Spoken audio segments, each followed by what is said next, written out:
here today is to look at our Labour Party's key policy plans and how they will drive up the quality of life of average Nigerian, dramatically reduce poverty, and return Nigeria to a place of strategic relevance in a world that needs a thriving and well-governed Nigeria, stabilizing the continent of Africa, making it high-value add for a planet imperiled by environmental challenges, terrorism, and inequity.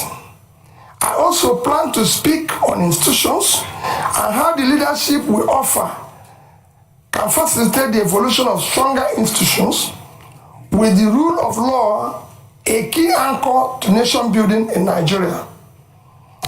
I have no doubt that the policy choice we favor and the strong institutions Labour Party will facilitate will move Nigeria from a country of rent seekers sharing oil receipts and consuming conspicuously to the one that produces based on vast factor endowments whose value chains can move us towards a high employment economy.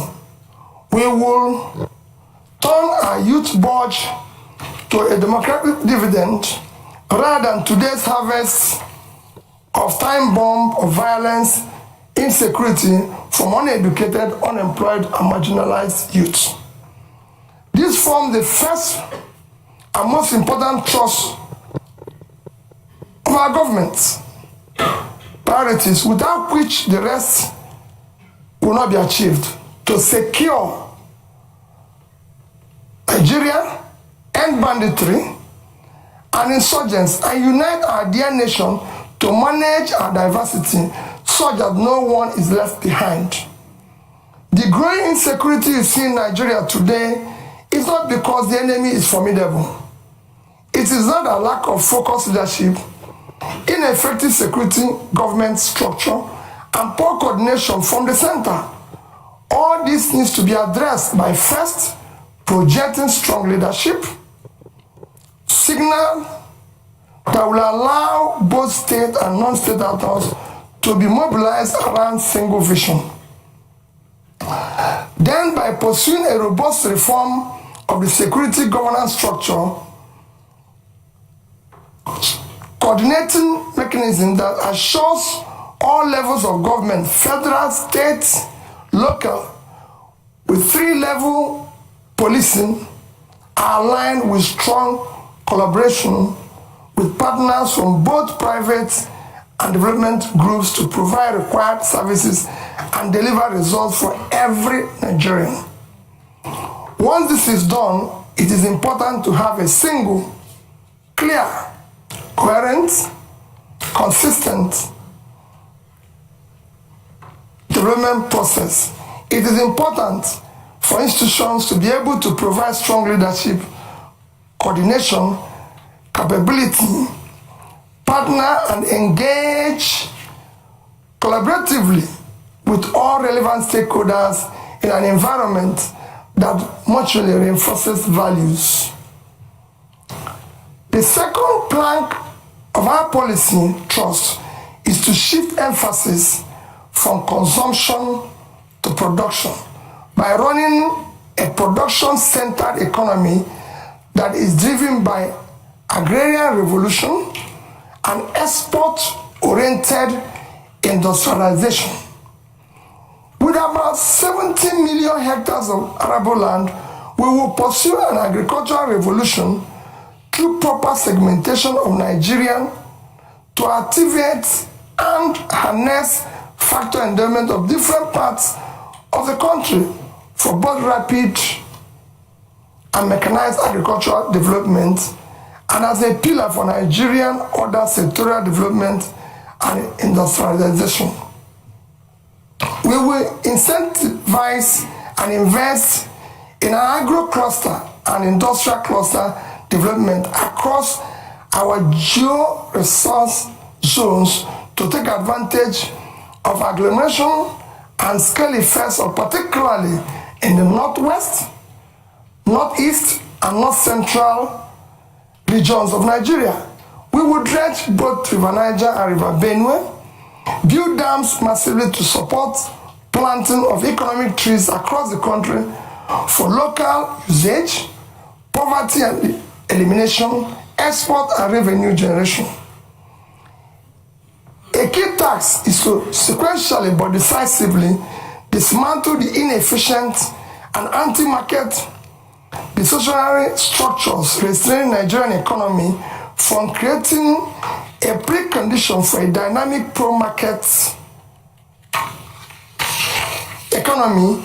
We will employ entrepreneurial governance to dismantle impediments to free trade and ease of doing business, and implementing radical economic policies that will drastically reduce our debt service, a major drain to government revenue as it is today. Our micro, small and medium scale enterprises will be robustly supported.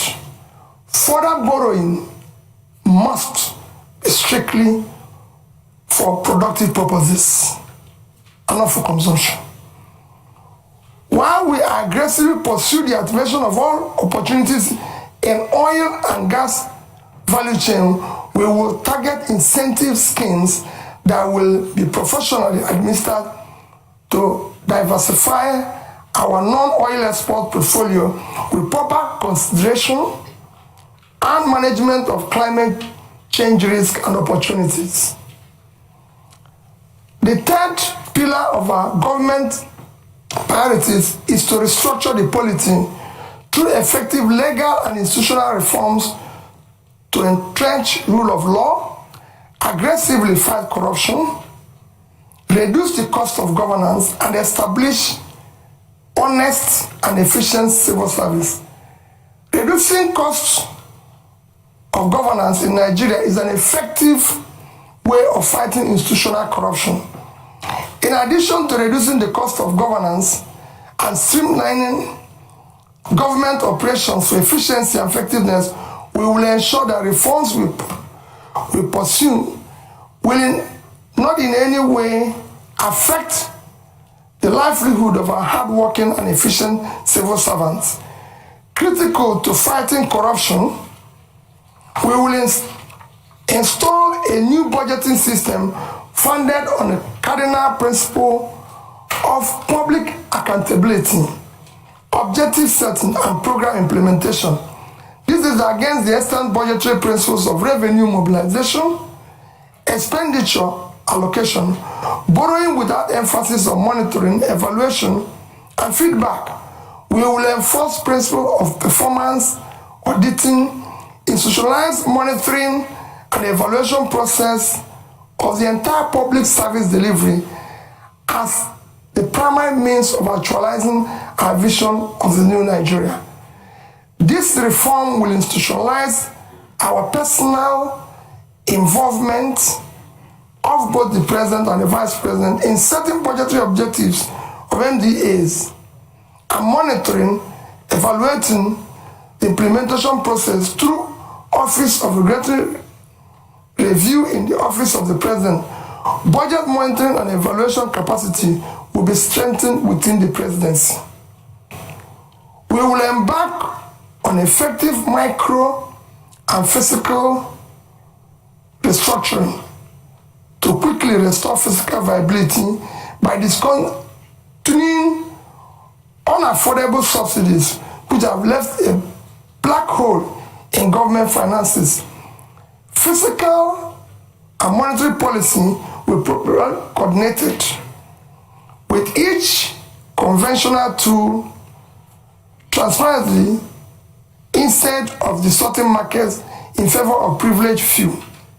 For instance, an avoidance of doubt, we will collaborate with Central Bank of Nigeria for a transparent liberalization of our foreign exchange market and dismantling of OPEC multiple exchange rates regime which effectively subsidizes few privileged persons. We will seek to boost the supply side rather than continue to concentrate exclusively on demand management of foreign exchange. When unaffordable subsidies are removed, some carefully calibrated transfers will be used to cushion adverse effect impact on economically weak. If the competitiveness of sector is to be enhanced, then we will do so via enactment of transparent and strategically target fiscal and trade policies designed to stimulate investment and growth. Revenue shortfalls and leakages such as oil theft will be dealt with decisively by holding persons in position of authority fully accountable. The fourth plank of our governance priorities is to leapfrog into the fourth industrial revolution through application of scientific technological innovation to create digital economy.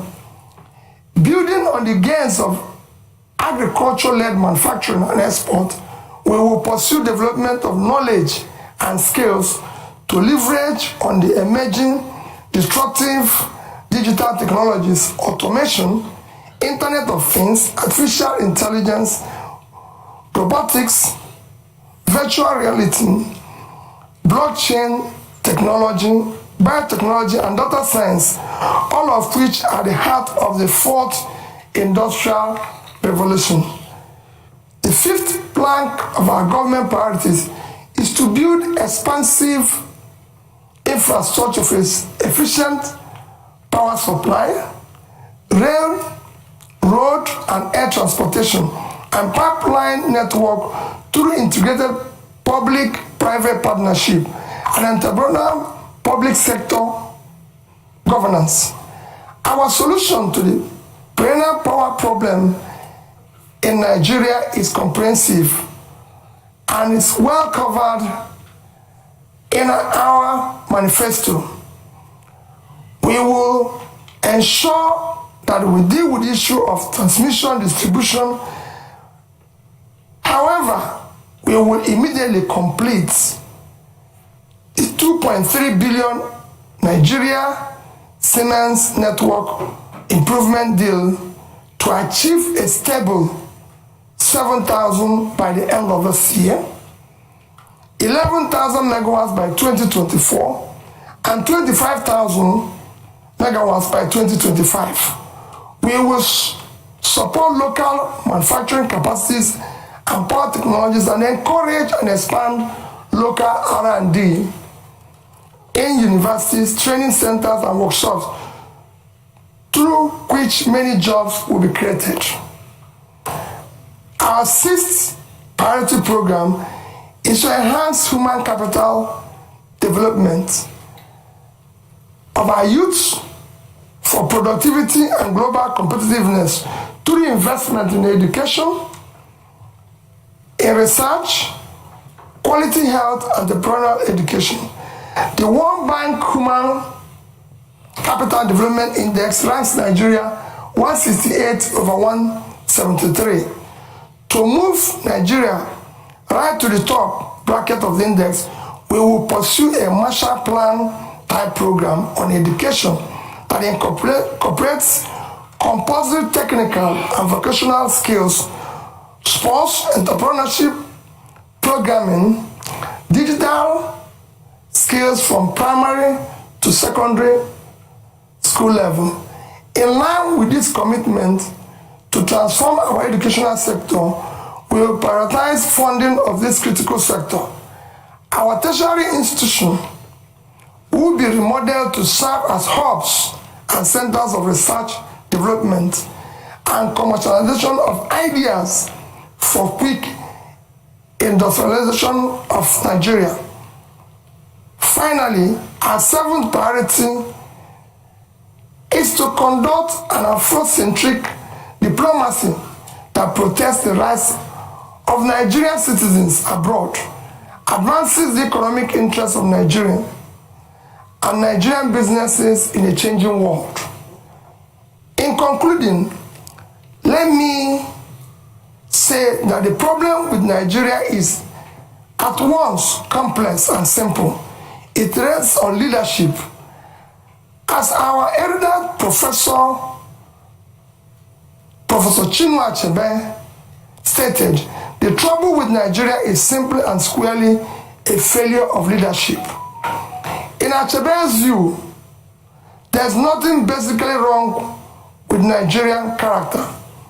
The Nigerian problem is the unwillingness or inability of his leaders to rise to the responsibility, to the challenge of leading in the front by example, which is the hallmark of true leadership.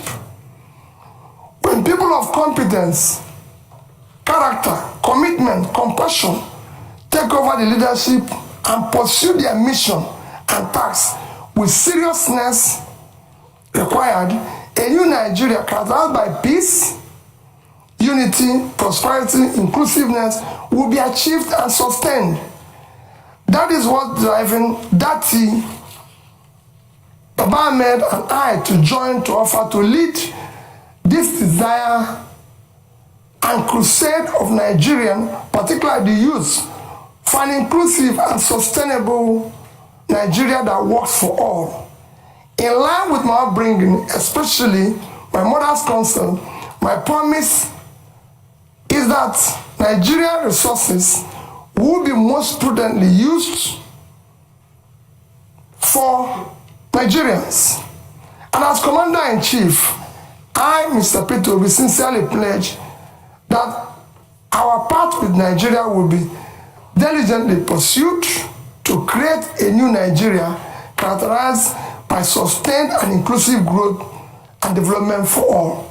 Thank you, and God bless all of you.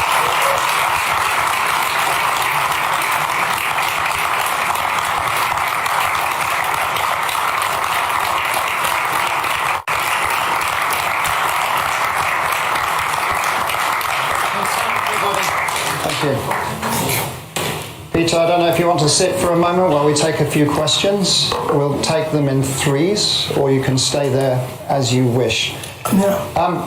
Look, the first question, we have, at the moment, the analytics are showing we have tens of thousands of people watching. So my apologies if you are on Facebook, YouTube, the Chatham House channel. We can't take questions from you. On Zoom, we have hundreds of questions that have come in. One question is from Baba Femi Adibola, who is asking the following question.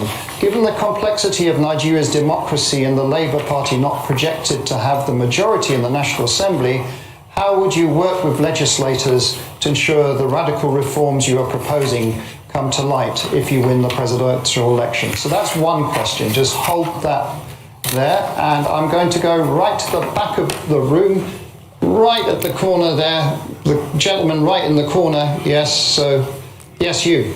Please go ahead. Introduce yourself and one question, please. All right, thank you. My name is Ajiboye Tumishi from Huddersfield University. So my question is simple. The activities of the hip-hop in Nigeria is on alarming rate every day. And with all the policy, beautiful ideas that you've listed down, sir, without tackling security head on, they are impossible. So, one of the allegations given to you is that you've not condemned the activities of the hip-hop. So, and tackling of security. Can you sum up, please? Let me land. Tackling of security. Ladies and gentlemen, let's. Sorry, I'm a student. We have to line. Tackling of security. How will you tackle it, sir? Are you introducing? Yes. Please. Are you introducing state police, or are you strengthening the federal government security apparatus? Thank you. Thank you very much. I have another question that has come in, which I want to ask from our virtual audience, and it's from Vivian Achekwezu, who's asking the following. Vivian is asking, for many years Nigeria has underinvested in healthcare.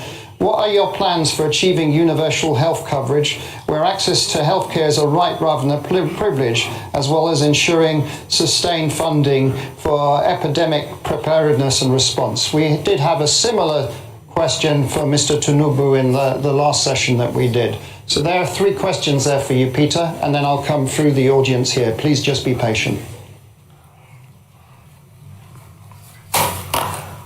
First question is, how do you deal with the legislators, considering that Labour Party is probably not in control of the legislative arm of the government? Quite frankly, I've been through this as a governor. When I was elected and sworn in as the governor, I have 30 House members, not from my party. In fact, nobody from my party was involved.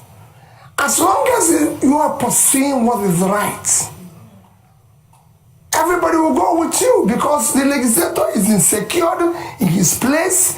He knows that his people are without job, and that's what he wants. He wants development. What else is he elected to do?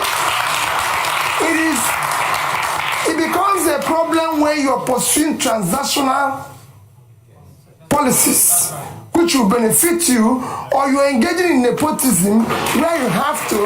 But if you address it by strictly following the Constitution, which spells out that the system is characterized by simply that will have diversity and all is included, and you do the right things, you don't need to worry about that. On the issue of IPOB, maybe you're not following me. Even yesterday, I spoke about Biafra being ended 53 years ago. It's all over the place in this place. I condemn all agitators, but in condemning them, you have to look at what brought about these agitations all over the place. It's not only IPOB. We have Yoruba Nation movement. We have all sorts. When you have created this level of massive poverty, where 63% of your population is poor, you're going to create all sorts of problems. I was speaking to a British minister this morning. I said we have about 40% unemployment. I have about 60% youth unemployment. Young people in their productive age doing nothing. If you have 15% unemployment in Britain today, you're going to have massive, remember, agitation. Nobody will be able to leave his house. So what you're seeing is a cumulative effect of leadership failure over the years, which will be solved by good governance. When people start seeing justice, fairness, and inclusive government and doing the right thing, all those things will start reversing itself. And that is what me and that is offering. I will talk and discuss with all agitators. There's nothing wrong in that. People agitate even in my house, and I talk with them.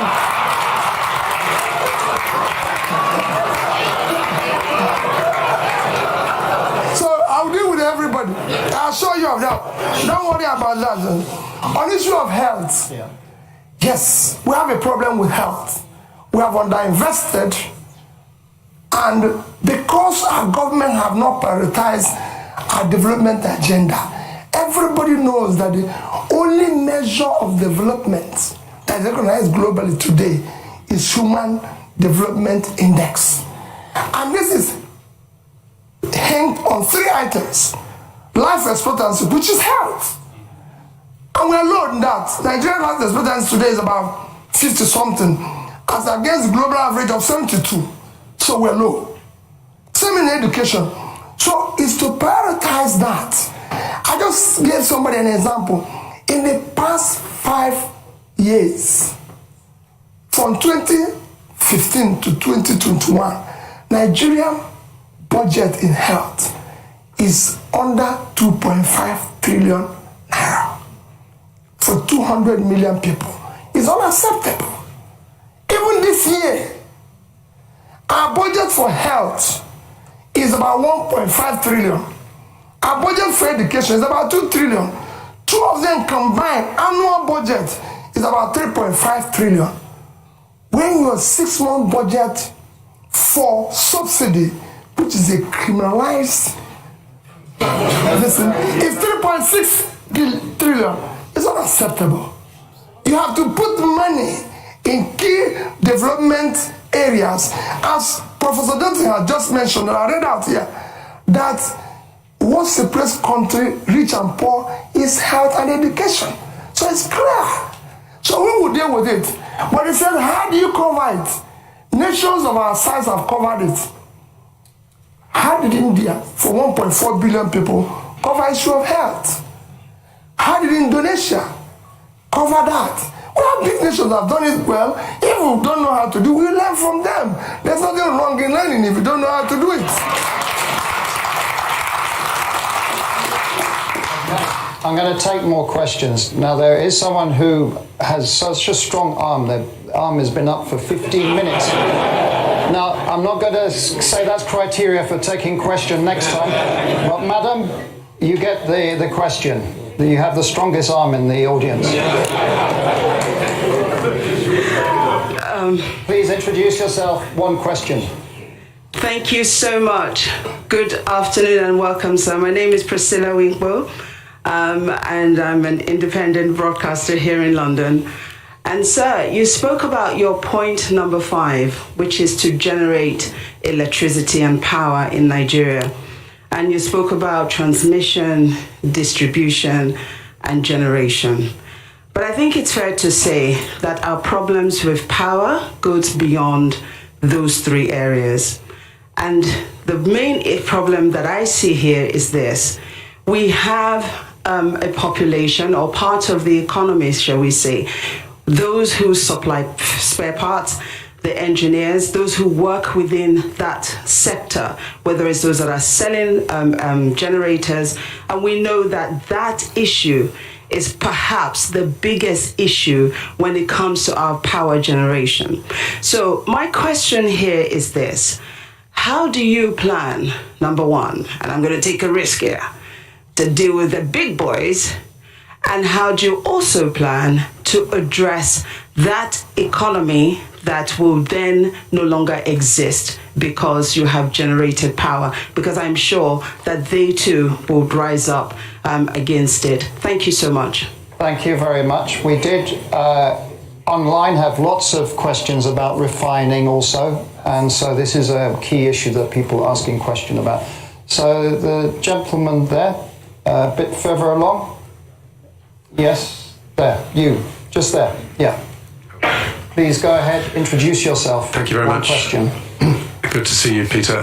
Paul Arkwright. I was the British High Commissioner to Nigeria from 2015 to 2018, and it's good to see you in London, sir. Thank you very much for your talk.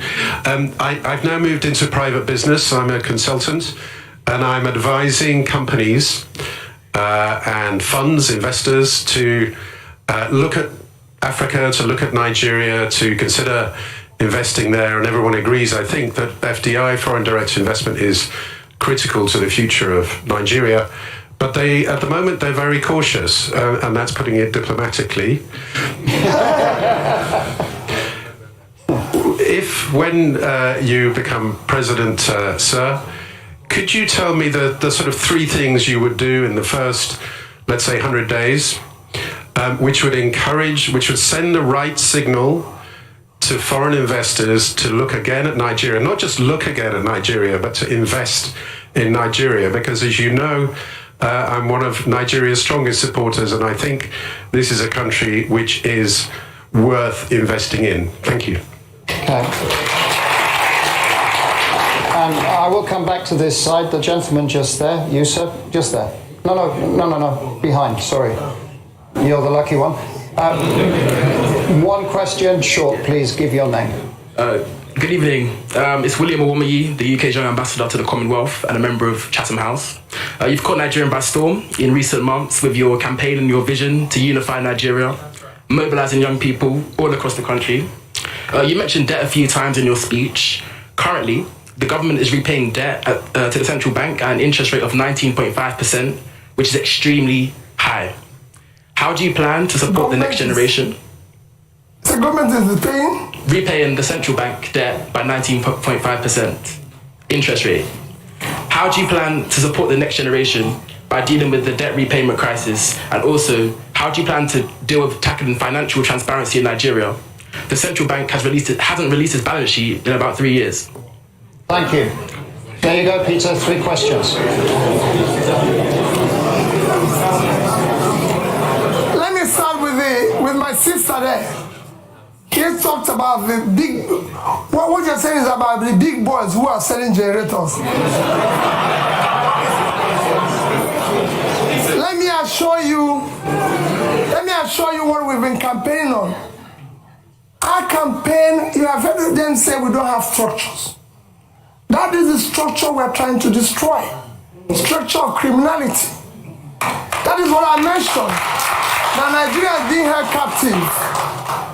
That structure is structure that have impoverished Nigeria. We will dismantle it. It will not be there. I assure you of that. We're going to turn around the power sector. Nigeria generates about, today, 56,000 megawatts of electricity for 200 million people. And South Africa, the second biggest in terms of economy in the continent, 5 to 6,000. 5 to 6,000, that's been 5 to 6,000, sorry. And South Africa, the second biggest economy, 60 million people, generates about 40 to 50,000. And South Africa in the past 3 months have declared emergency in power. And said anybody can generate up to 100 megawatts without license. So somebody who is 60 million, generating about over 40,000, declared emergency. What do you think somebody with 2 million people generating 5 to 6,000 will do? War. I'm going to declare war on power and I'll solve it. Anybody who stands on the way, so be it. Bringing back foreign investor is very simple, Paul. Foreign investor is like bee and honey. All you need is to create honey. The way bee will find the place is very simple. Foreign capital is scared of corruption, is scared of bad policies, is scared of where there's no rule of law. You need to put a regulatory environment that makes it conducive. You need to secure it. That is at the heart of what Dati and I are offering. We will build up intangible assets of securing the country, making sure that we govern to rule of law. We will fight corruption. Dati have a record that is the only National Assembly member who refused to buy property of government when it was offered to all National Assembly members. You can go and look at his record. If you have seen anywhere he has compromised or put himself in a transactional position, and I'll stop running. I know how I approached him, and I told him, I and you owe it to save our people. That's why we came together. And we came back and said, we'll work as a team. We'll solve this problem. Go and check my record. I've governed the state for 8 years. And I've challenged everybody. Paul, you were there. I've been the only governor till today. The day I left office, I was not owing salary, pension, gratuity, or any contract or any supplier. And I left the 3 banks in Nigeria, which I say every day. Access Bank of Nigeria, Fidelity Bank of Nigeria, and Diamond Bank. I left over $150 million. I didn't say naira. And I have over 30 billion naira. And Anambra State, you can go and verify anywhere. I've never had a bottle. Anambra State have never bought me. There's no land allocated directly or indirectly by me, and I signed over several thousands of CFO. Anambra has never bought me a bottle of water since I left office. So you can go. We will fight and stop corruption. The first thing about stopping corruption is yourself. If you're not involved, your wife is not involved, your family is not involved, those around you are not involved, you reduce it by over 50%. And that's what I'm going to do. And I'm sure, Paul, you know that. We are committed. We can't disappoint these youths. We must build a new Nigeria. And we'll deal with that. Investors will come back. Those who left, even the young people who are today living, they'll come back. We want to bring them back. Nigerians are prepared to come back if they can find that they have a country to go back to. This green passport, people must be proud to use it.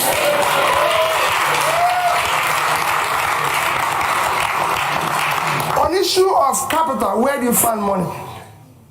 My young brother, there's nothing wrong in borrowing. Borrowing is a legitimate way of every government I've studied in the world borrow. Even Britain, as we speak, owns over 70% of their GDP. Every government I know lives on borrowing. Even Norway with 1.4 trillion sovereign wealth is owing. The economies of the world, the third biggest nation in the world is America. The debt of America today is almost 100% of their GDP. The second, China, is almost over 60% of their GDP. Japan owes over 230% of their GDP. But let me tell you the difference. Japan is owing over 230% of their GDP.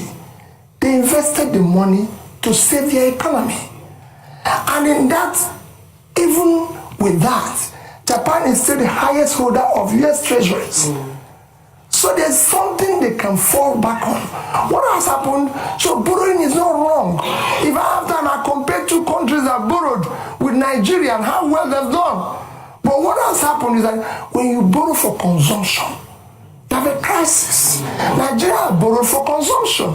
Nigeria in 2015 had a GDP per capita of $2,550. And we were owing about 15 trillion naira. Today, with central bank ways and means, we're owing over 75. So we have grown that debt by about 400%. But our per capita is 2,000. That means that the money we borrowed was thrown away. So that is what I'm going to revert. We will restructure the debt as it is today. We will restructure it and put it a long time to be able to pay it. I'm a finance person, that is one. And then we will now say, like I said here, no more borrowing for consumption. We will see borrow, people will see it, it will be transparent, it will be for investment. And that's what we intend to do. Countries have been in this situation before. We're not in a situation where other countries haven't passed before. It's a question of showing leadership, and we will be able to solve it. Thank you. I'm coming back. We are now almost around 60,000 people just watching us and sending in questions, so we're trying to be at least a bit inclusive.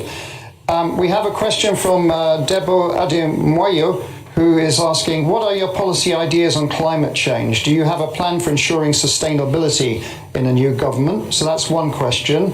Then there was a joint question from Miss Etty and Zindi Anthony Levy, and they're asking, insecurity is a major problem. What are your plans in tackling this? What are your plans in terms of security sector reform in Nigeria? I'm going to take two more physical questions in the room. The lady right in the front here. So I'm not going to discriminate with the front rows. Please, go ahead. Thank you. My name is Chi Chikwendo. I'm a practicing solicitor here, advocating, of course, for rule of law. Thank you so much, Your Excellency, for the inspiring exposition on your vision for policy change and institutional reforms. It seems to me that it's clear from that if and when elected president, your transformation vision to increase the production capabilities across the various sectors mentioned, including agriculture, extraction industries, human resources, will, to a large extent, hinge on the depth of your level of commitment with solidarity and ownership to implement the proposed policy changes and institutional reforms. However, there is no doubt in my mind that Your Excellency is well aware of the prevailing fundamental challenges to those reforms, including clientele patronage, political capture, and the institutionalized corruption that you mentioned. So the question is, how do you intend to navigate these challenges differently from the efforts of previous administrations, particularly with a view to modifying the behaviors of the key players in support of achieving those anticipated outcomes? And I was very warmed when you mentioned you're broadening the scope of youth inclusion and women based on gender issues. So further, how do you intend to quell the current ethnic tensions ravaging our communities and consequently stagnating economic growth and development, and to implement a pragmatic mechanism for dealing with those societal concerns for equal... Please. We need... The longer this takes, the less questions. Madam, please, now. So the question there is, how do you intend to implement a pragmatic mechanism for dealing with those societal concerns for equal access to the services, inclusive participation, and integrating the various ethnic groups? Thank you very much. Thank you. Peter, if you answer those questions, because that was more than one question. Well, let me start with the issue of, you have, like you said, you have more than one question. I have about 2 questions. Let me start with the issue of ethnic tension. The ethnic tension you see today is based and as a result of injustice, unfairness, exclusion, marginalization. As soon as you start reversing that, they start going down. That is what I said to young man about agitation. As long as you start doing the right things, as long as you start building an inclusive society where people's talent, hard work will match up their opportunity, you start seeing those things go down. There's tension, even in the Western world, yeah. I live here when the blacks feel excluded. But as the more the government opens up and tolerates and builds an inclusive, transparent, more broad-based, acceptable, they will come down.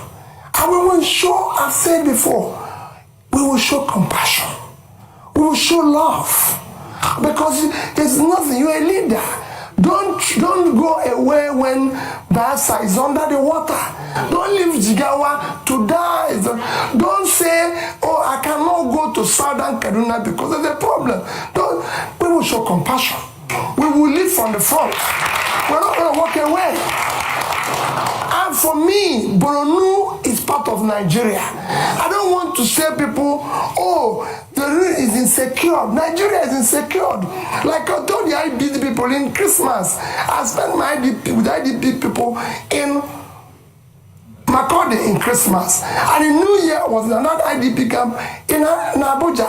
And I said to them, as long as Nigerians are in IDP, all of us are in IDP. I will not allow, and I know that you will not allow it, for any Nigerian to remain in IDP while we're sleeping in our mansions. Never. They must go back. On issue of challenges and dealing with them, the challenges you foresee, I've dealt with such challenges at the Anambra level. And I'll show you the same challenges. We're not going to, as long as you're not involved in this transnational governance, you can deal with anybody.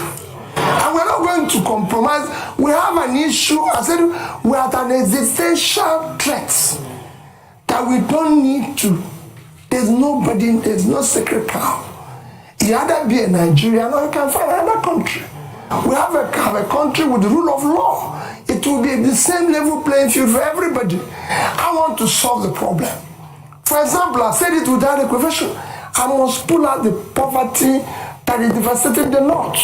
The vast land in the north is far more in terms of assets and source of revenue generation and exports for Nigeria than the oil. It's very simple. And I give you an example of one state that I use every day. Niger State is 76,000 square kilometers. Precisely 76.3 thousand square kilometers of land. 7 local governments in that state is under control of bandits. I've tried to interview them because they have no job. They have nothing and everything. Niger State is 2.5 times the size of Netherlands. And Netherlands agricultural export last year was $120 billion. Why can't Niger State do 5% of that? They have arable land. And all they get from the revenue, from the sharing, which is the consumption, is less than 50 billion naira. When they have minus their debts and everything. If they earn 5% of that, it's $6 billion. At 650, it's about 4 trillion. 80 times what they get from here. We will change it. Somebody talked about tackling insecurity. I've said it extensively. It is our first commitment to first secure Nigeria.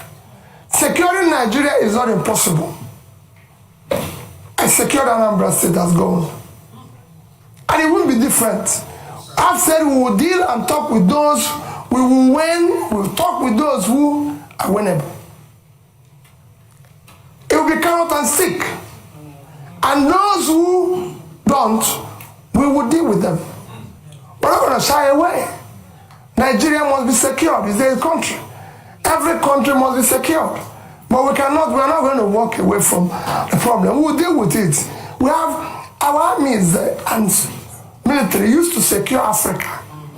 So this is time to go back and resonate that spirit in which they used to secure Africa to secure Nigeria. And we will deal with it. On climate change, I've always said we'll follow the protocol. And I did mention here about issue of things like planting trees, issues of dredging. These are some of the climate change issues, because as you see today, we have a situation where there's flooding in Nigeria because we've not dredged River Niger, River Benue and everything. And I said it consistently. This is not difficult. We've awarded contracts for it in the past. Today, every Egyptian will tell you, no Nile, no Egypt. They have used it to improve the water transportation, which dredging this one will do. And that's along fighting climate change. They've used it for other means, which we will use the same River Niger and River Benue to do. River Niger and River Benue combined is, River Niger is 4,200 kilometers long. River Nile is 1,400. River Benue is 1,400 long. So two of them are 5,600. Nile is 6,650. If Egypt, an African country, can dredge, maintain River Nile, Nigeria is big enough to deal with this, and we'll deal with it.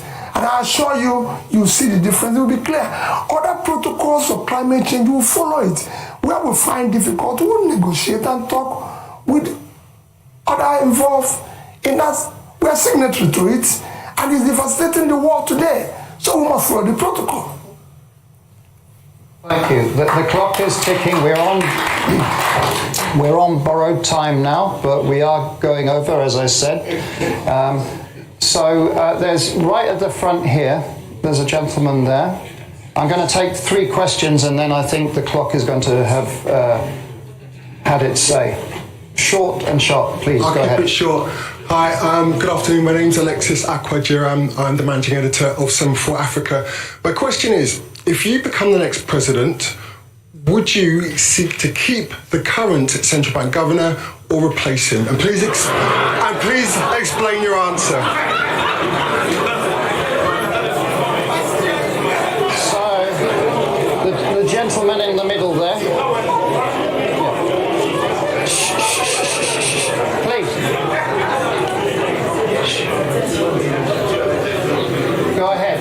afternoon, and thank you for your remarks. My name is Chibuikem Ugongadi. I'm his master's student at King's College London, and it's funny, actually, my question is related to him. Given the debacle at the central bank currently and their conduct over the past 8 years, what is your view on central bank independence as a tool to improve economic growth? And how will you what will you do about the leadership at the central bank when you become president in order to make sure that their principles are in line with yours on monetary policy? Thank you very much. The lady over there. Yes, madam, you. Yes, but sharp, please. There's a microphone just here. It's next to you. Just there, please. Aha. Okay, Your Excellency, good afternoon. So my question here is this. You talked about restructuring. As you're aware, Nigeria can barely service its external debt. Nigeria can barely service its external debt. Our current external debt, we cannot service it, or we're finding difficult to service it. Now, when you become president, how do you intend to restructure our external debt without actually downgrading our rating in the market? Thank you. Thank you. And your name, just so we have it? My name is Ifeyinwa Umunakwe. Okay, thank you. And then if we move the microphone to the lady just there. Last question. Yes. Good afternoon. Nice to see you again, Mr. Obi. My name is Kenneth Chukwuwaba. I'm a PhD candidate at the University of Cambridge. I study public-private partnerships in education. I read your manifesto, and it seems PPPs are taking a central stage in education sector. So I wanted to ask, what is your rationale for involving private actors in public education, and what governance structures would you put in place to ensure the accountability of these actors in a sensitive sector such as education? Thank you. Thank you very much. My apologies. We've run out of time now. I'm watching the clock.